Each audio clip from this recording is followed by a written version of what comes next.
So things like that, things like, critiquing the excesses and reifying the premises, like all of these little, bits of like Basilian jargon. I think those are my main. You have added jargon. You have like a whole like sort of vocabulary.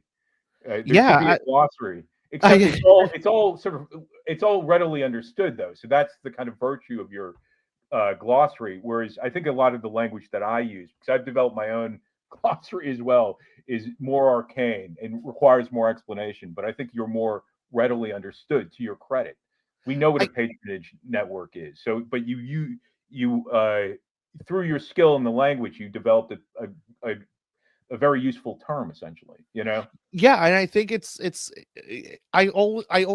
didn't come to Twitter with, aspirations of a media career. I thankfully have like a career that pays the bills.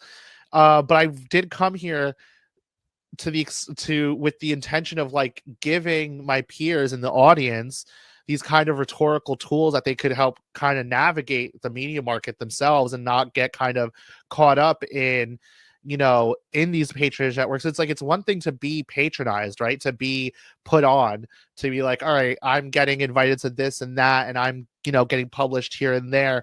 But it's another thing to not be that person and just kind of be a fanboy of that person. And therefore you're out there doing the dirty work for them by being in my replies, calling me fat, brown, and gay when I point out these patronage networks.